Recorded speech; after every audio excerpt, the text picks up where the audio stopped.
Hi there, this is Icebound, and I am playing Nuclear Throne. This video will hopefully serve as a sort of guide as to what Nuclear Throne really is and what it's about, and then it will have a playthrough or two kind of demonstrating some of the systems within the game.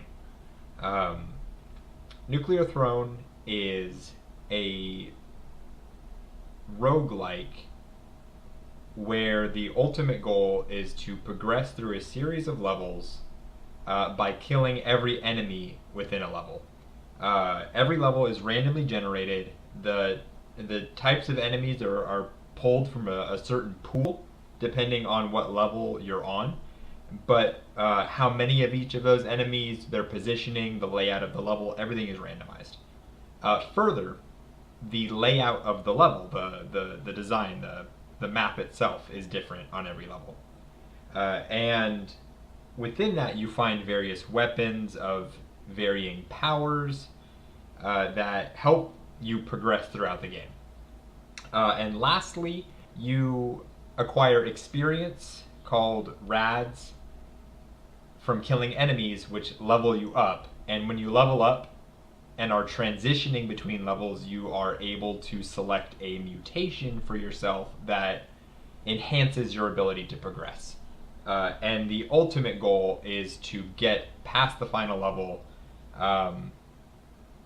which the game then repeats, and you try and get as far as you can. There are a variety of characters to choose from. The game was recently updated, and whenever it updates, your save file is reset, but it's not that hard currently to unlock anyone. So for this video, we are going to do a YV run. YV, the character, his passive ability is that he has a higher rate of fire, and his active ability, his special ability, is that he fires whatever his weapon is 2 times at once. So let's go ahead and get that started.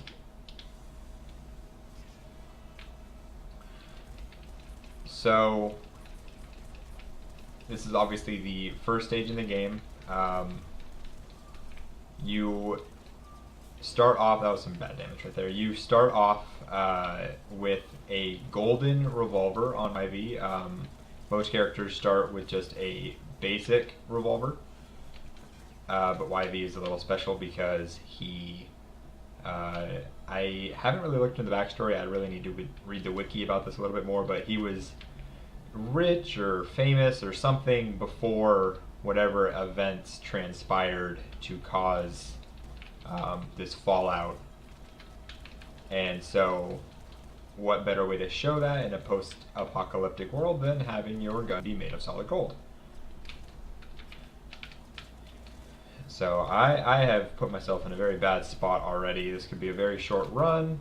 As this is a new series, I am not 100% confident or familiar with speaking and playing at the same time. This game is not known for being easy. Just the opposite, actually. Oh, there you go. See, great start to this. But it's no big deal. You push one button, you're right back to the start.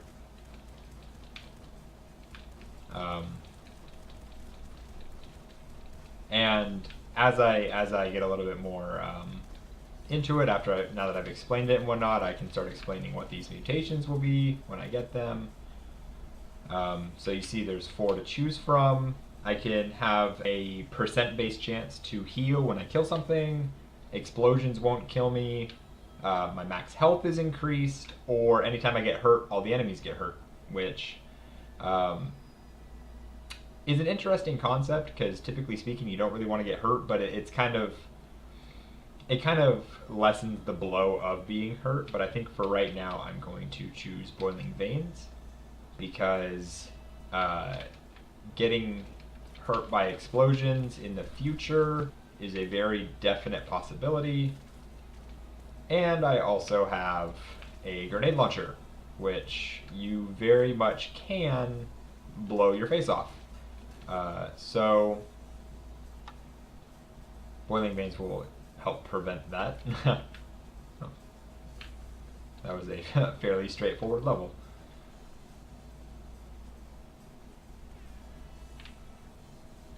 And also, something about this is that because the amount of enemies is randomized and the little green things on the ground, the rads, can disappear, which means that you might not grab them. You are not guaranteed to level up at the end of every level. Right there, I would have died if I didn't have Boiling Veins, because I completely forgot that I had shot. That is the boss of the first series of stages, named Bandit, or Big Bandit. He's a very durable individual. And he did not drop a health pack. Lovely. So okay, let's see what our next mutation is. Alright, so we have longer arms, which increases your melee range. I have a sledgehammer, which means that obviously that is a possibility. I do not think I'm going to get it though. Euphoria slows enemy bullets. Very handy for dodging. Extra feet, you run faster because having more feet apparently makes you move a lot faster. And Scarier Face lowers the enemy HP by, I believe, 20%, and that is a very important selection. As the game goes on and enemies start having more and more health, that 20% becomes much more relative. Or not relative, I'm sorry, relevant.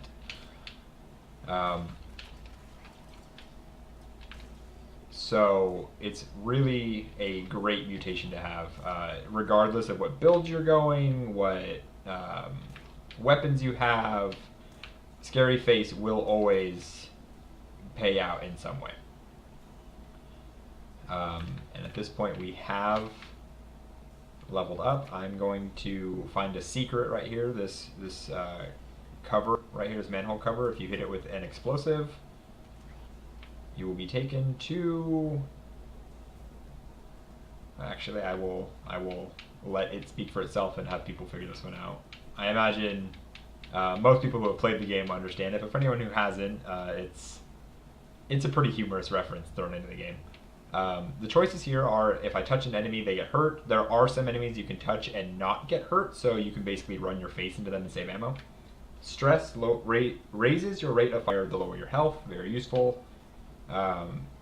Better accuracy, that really depends on which weapon you're using. If you're using a weapon that's already 100% accurate, it's not great, but it can come in handy. And Plutonium Hunger, you attract health packs, ammo packs, and rads from much further away, which is the one I'm going to select. Alright, so we are currently in a sewer with pizza boxes on the ground. That's a turtle, a rat, a second turtle, a third turtle, and a fourth turtle. I feel like there's some sort of reference going on here. I'm not sure if I understand it, but... No, of course I understand it. I find that to be a great reference in this game. I was actually told about that by a friend. They just made mention, like, hey, why don't you shoot this with an explosive and see what happens. And I gave it a shot, and I found it very funny. I've taken some pretty stupid damage thus far in this video. Oh, there you go. There is a character named Rebel in the game. I played her in a different video. And Rebel heals at the end of every level. That is her passive ability, she heals. And I've been doing a lot of Rebel runs recently. So I have this gut feeling that I'm playing a little bit more courageous, or stupid if you want to call it that, because I'm anticipating on getting this health at the end, even though I am not playing Rebel. That was very close. That was an assassin. Uh, well, he assassinates. That's his entire purpose. Assassins are tricky. There are times when they run at you and they just get a quick swing off and you're done, because they do obnoxious amounts of damage. I mean, you would have to expect that they would based on the fact that they're an assassin, but still hurts. I think I like this one than the sledgehammer. Assault rifle is not the best weapon. I do think because of the one health thing, I need to be a little careful, and so I want something with a little bit more range. But the thing is, what's nice about the sledgehammer and all melee weapons except for the screwdriver is they can reflect projectiles, which is very nice. Okay, so selections here. More speed we talked about, longer arms we talked about, eagle eyes or better accuracy we talked about. Thrown butt is unique to all of the characters in the game. When you get thrown butt, your activated ability doubles. Or, I mean, conceptually it doubles. It depends on which character you are. But as far as YV is concerned, instead of having a double shot, he has a quad shot. He shoots 4 times with his active ability. The issue is, if you want to call it an issue, is after your weapon's cooldown in between shots is completely dependent on how long or how powerful the shot was. So if you do a quad shot, you're effectively making your cooldown 4 times as long, can't shoot as much, so if you miss, you've effectively hampered yourself. So we are going to grab that and hopefully not die right off the bat. I have done that. I hit something. Something exploded. Alright. Okay, alright. Oh, heavy crossbow, yes, please. How about we quad shot that? And then we wait. And then we quad shot that, and there you go. Big Dog is dead. Big Dog is effectively the big bandit of... okay, so the choices here, I will finish explaining what Big Dog is in a second. Choices here: Rhino Skin, 4 max health, second stomach. Instead of a health pack giving you 2 health, it gives you 4 health. Gamma Guts, we've talked about this one, and Lucky Shot recently got buffed, but when you kill something, sometimes you regenerate ammo. The ammo you regenerate is not dependent on what you're using. It is completely random across all ammo types. I would normally like to get second stomach because in the long run you will heal for a lot more. But I think I need to get Rhino Skin because I only have 1 health and I would like a quick heal. And Rhino Skin is not a bad mutation, so...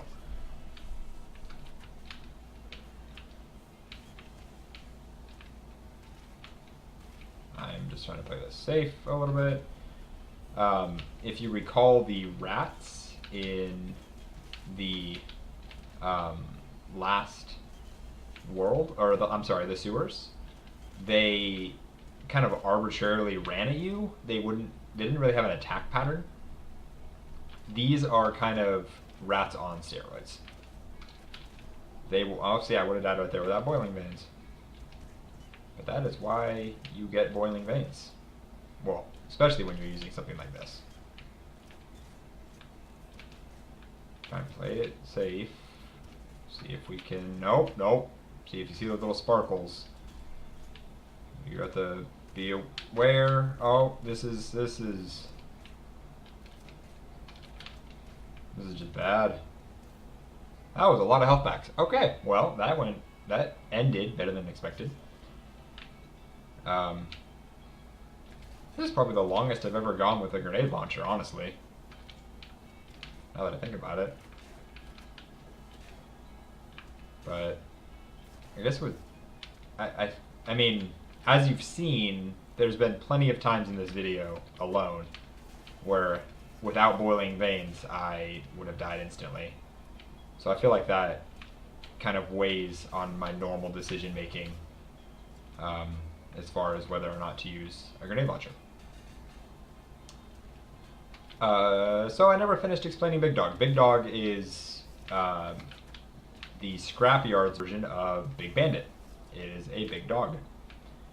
I like flare gun more than I like grenade launcher, personally. Ow, should have seen that coming. Is that everyone? There was more to the left. He is kind of the boss of the area, the benchmark that you need to beat to progress to the Crystal Cavern, which was the area that had all the little crystal spiders. I would have died. I would have died there. Okay, so choices. Patience defers a mutation to the next level. You're saying I don't want an upgrade right now if you wipe these upgrades and give me a new set of them at the end of the next level. Risk reward is the big thing with patience. Rabbit Paw, you get more health packs and ammo packs. Super useful. Last Wish is not a mutation, so it's a one-time thing, but you get full health and you get ammo. Typically speaking, Last Wish can be somewhat of a noob trap because you're not permanently enhancing yourself. You're kind of losing an upgrade, essentially. But it can really save you sometimes. And Second Stomach, we talked about the extra health from health packs. I think I want to get Rabbit's Paw because I have 2 heavy ammo consuming weapons. And I want the ammo, and then the extra health is always appreciated. It's a weird day when I don't just go for, see right there, I'm glad I got that. It's a weird day when I don't just go for Second Stomach, because I really like Second Stomach. I find the extra health to be... Oh, there you go. Okay. Kind of was boxed into a corner from the start there and did not react appropriately. But that's kind of how Nuclear Throne goes. You kind of have to take what they give you, assess the situation, and see if you can escape. I don't think I did a very good job of that, but I tried. Let's give this one more run with YV and see what happens. As you can see, the level completely different than the last 2 times. These guys only take 1 hit. Let's see if I can be much more careful this time, because I feel like I was a little bit too reckless. I need to remember that I'm not Rebel. I will not heal at the end of every level. Wow. Alright, and we leveled up. These are all options we've seen before, so I don't need to go through them, but I will, like I said before, take Scary Face when it's available, because personally I absolutely love some Scary Face.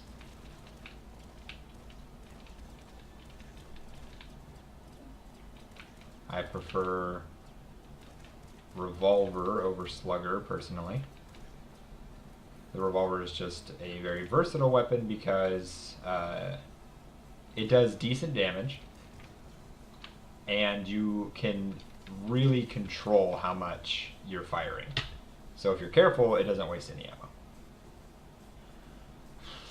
Alright, so none of these are great. Recycle Gland, I don't know why I started on that. Most of the bullets you hit, so bullets is the key word here. Any bullet weapon is affected by this. Most of the bullets that land recycle. They hit and then you get it back. So if you're accurate, you can essentially maintain high levels of ammo for a really long time. But bullet weapons, unless you get a really high-end bullet weapon, they fall off relatively early around the scrapyard.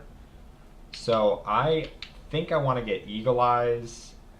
I don't have anything that can use it currently. It'll make my revolver a little bit more accurate. And maybe in the, not a little bit, it'll make it 100% accurate, but maybe in the future I will find a weapon that will be able to utilize it better. I got the pop gun, which I believe was actually 100% accurate before. The pop gun is an interesting type of weapon. It's very low damage. It's less damage than the revolver. But as you can, oh, okay. I do think I want this. So this is kind of nuclear throne logic, but the shovel is longer arms too. Okay, I'm going kind of for the I'm going for broke here. Normally I would get second stomach, but we just got a shovel. We have longer arms. I'm sorry, we have better accuracy. I'm going to go for longer arms. So the shovel is a melee weapon that hits basically 3 sledgehammer shots, one in front of me, one to the left of me, and one to the right of me. And they all do independent damage. So when they hit, if they all land, they all deal damage. Better accuracy, this is nuclear throne logic, better accuracy makes those 3 go in the center. It makes them stack. Instead of being to the right, to the left, and the center, they're all towards the center. Now, longer arms increases the range. So I've effectively taken damage. No, I've effectively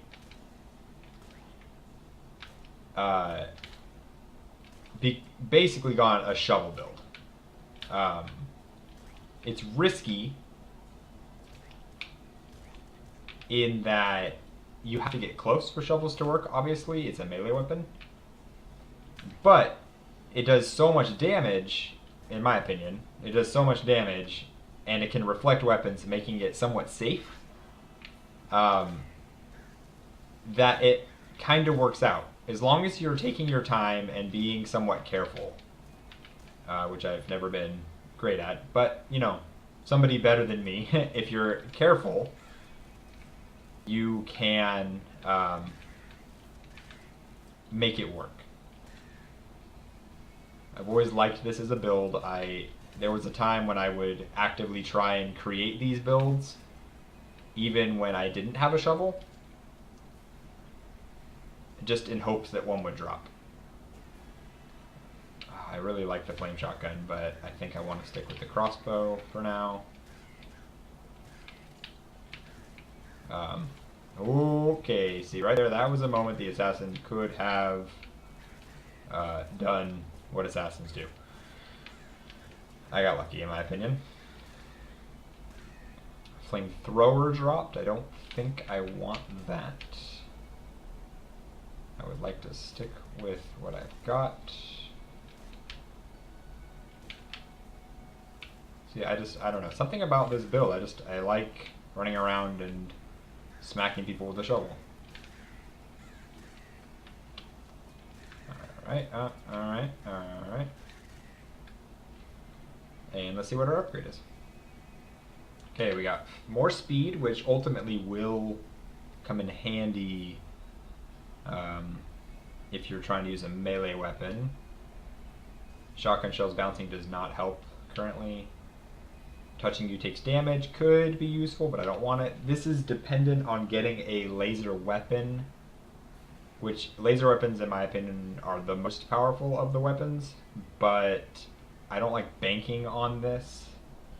I know I'm going to regret this. I want more speed just because it helps with the melee. Screw it. We're going to try it. I'm going fast. Gotta go fast, alright?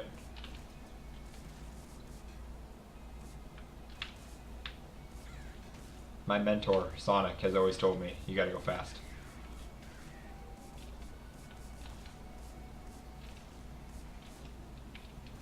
That was close. That was alright. Okay, so here's the beauty of the shovel, or any melee weapon really. It's just, that was it. Done deal. And he drops an SMG. You love it when the second boss drops a weapon from the first world. It's great. Alright, homing bolts is always awesome. Essentially, in your bolts on a crossbow will realign as it's flying to make sure it hits as many targets as possible within a relative line that you shot. It won't do any like 90-degree turns, but it will hit. It essentially makes the bolt wider in that it's hitting people that are offset from each other. Rhino Scan we talked about. Bloodlust is useful, but I don't think I want to get it right now. Stress can be useful, but not what I want. I think I'm going to go Homing Bolts. I feel like I took the time to explain it. Might as well.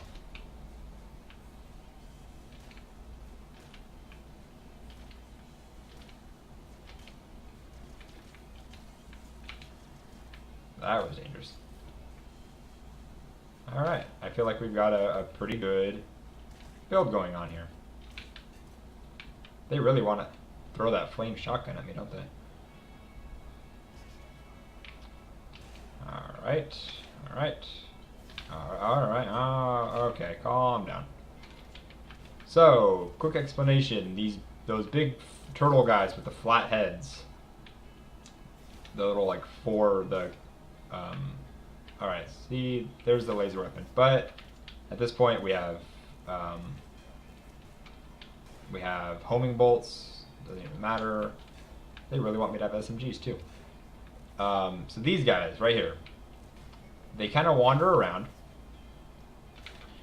and then they will put out a laser pointer and then shoot a giant blast of machine gun bolts or bullets. And they explode when they die, so you got to be away from them when they die. They have a lot of health. The kind of gorilla-looking guys will slide around on the ground and try and ram you, and they deal a ton of damage very fast. Of this selection, I will choose extra items. And the dogs are trying to be Sonic the Hedgehog, and they like to spin around and go fast. And they shoot you when they do. So, I guess that's not very Sonic-y. But everything else is, I guess. Okay, this is going much smoother than last time.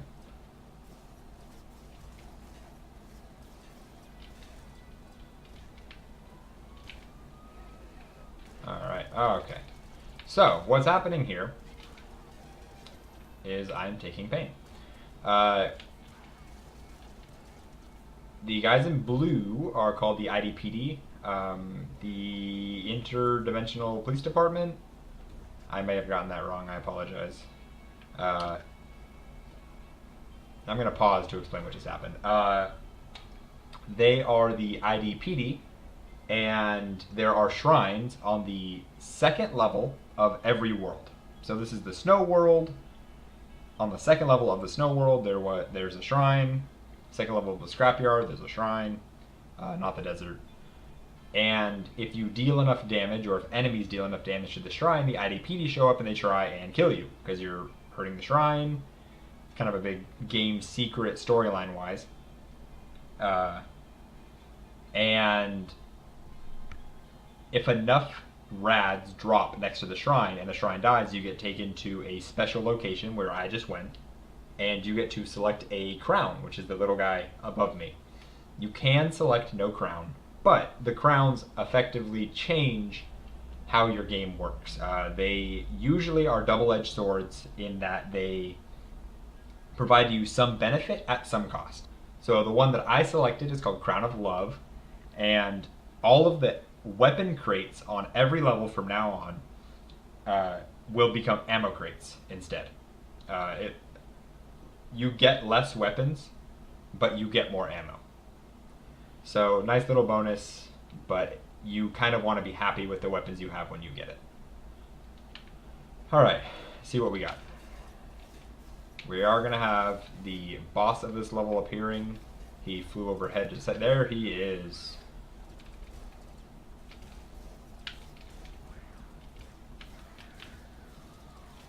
He is very annoying, and he does explode when he dies. There you go.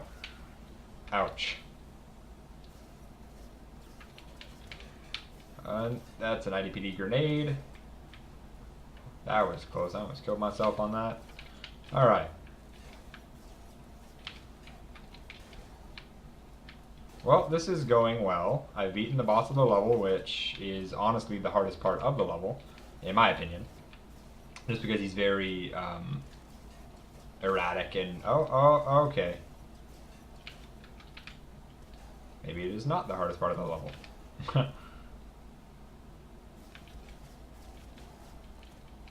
There's a lot of stuff happening down there. Apologize for losing my train of thought. But when you have things like those gorillas sliding at your face, you get a little bit antsy and then you lose your train of thought. Whew. Alright. Scary stuff. But everything's working out. Alright, so we are next transitional phase, the laboratory. Sweet. Well, I did not plan that one very well. There are enemies on this level that explode when they die, and they were in that group of people. I saw them, and yet I still swung. That's how you die in Nuclear Throne. Right there, that was a perfect demonstration of how you die in Nuclear Throne. Quick, suddenly, and very painfully. Well, hopefully this sort of introductory video explains what's going on a little bit, shows you how the game progresses, and gives you sort of a foundation for the series to continue in the future. If you enjoyed watching it, please like, subscribe, comment, whatever you want to do. I don't care. You can make fun of me for what just happened or saying things wrong, or I don't care. But all feedback is appreciated. So with that, I will see you in the next video.